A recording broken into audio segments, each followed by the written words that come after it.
L'Hebdo africain, notre rendez-vous hebdomadaire en partenariat avec Timbuktu Institute chaque mercredi. Nous recevons des experts sur les questions stratégiques pour le continent africain et aujourd'hui nous nous intéressons à la voix de l'Afrique dans l'Assemblée générale de l'ONU et pour en parler nous sommes en direct avec Bakary Samb, directeur régional du Timbuktu Institute. Bakary Samb, merci d'avoir accepté notre invitation. Merci de votre aimable invitation. Alors, Bakary Samb, le Timbuktu Institute plaidait il y a quelques semaines lors de l'APSACO tenu à Rabat pour une reconsidération du poids et de la place de l'Afrique dans la nouvelle configuration géopolitique. La 17e session ordinaire de l'Assemblée générale des Nations unies se tient dans ce contexte international des plus difficiles. Et vous pensez que le discours prononcé par Macky Sall va dans le sens de cette rupture fondamentale.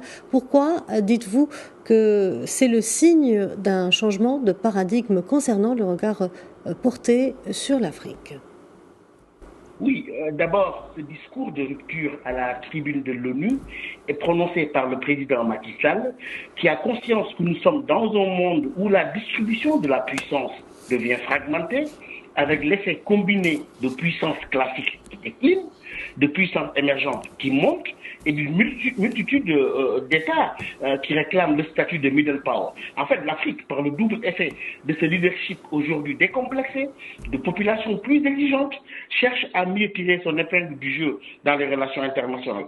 Ensuite, je crois que par la voix du président Macky Sall, l'Afrique a contourné les pronostics qui voulait que toute la parole du continent porte sur les urgences conjoncturelles, les guerres, etc.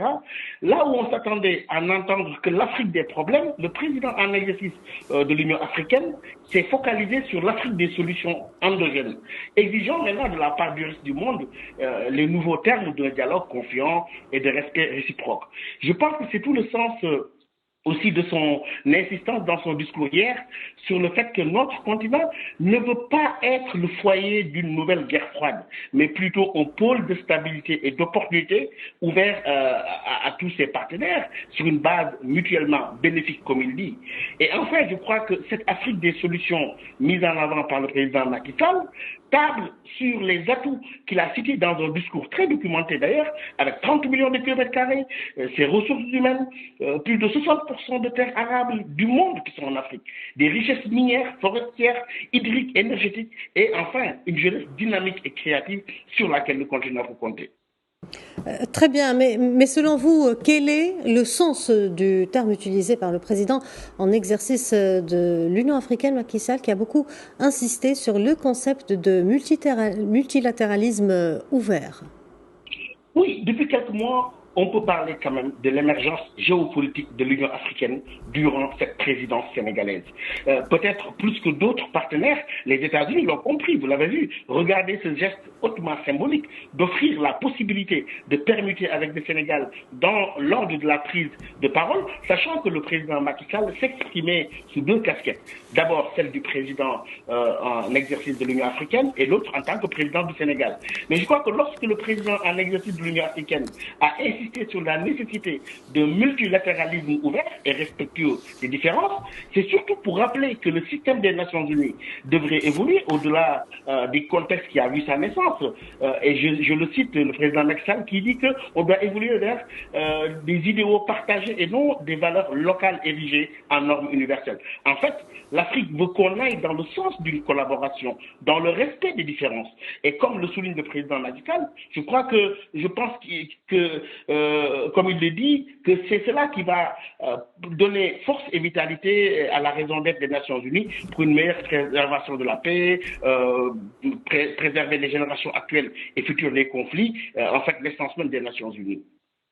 Bakary Samb, dans l'allocution du chef d'État sénégalais, il a aussi été beaucoup question de la transition énergétique, mais comme à Rotterdam, Macky Sall semble persister sur sa position que vous interprétez comme le tournant d'une Afrique qui ne veut plus continuer à subir ce que vous appelez une double peine climatique sans justice climatique à son égard, étant le continent le moins pollueur mais souffrant le plus des effets du changement climatique. Oui, cette position défendue par le président Macky Sall a été constante ces dernières années. Et il l'a réaffirmé hier.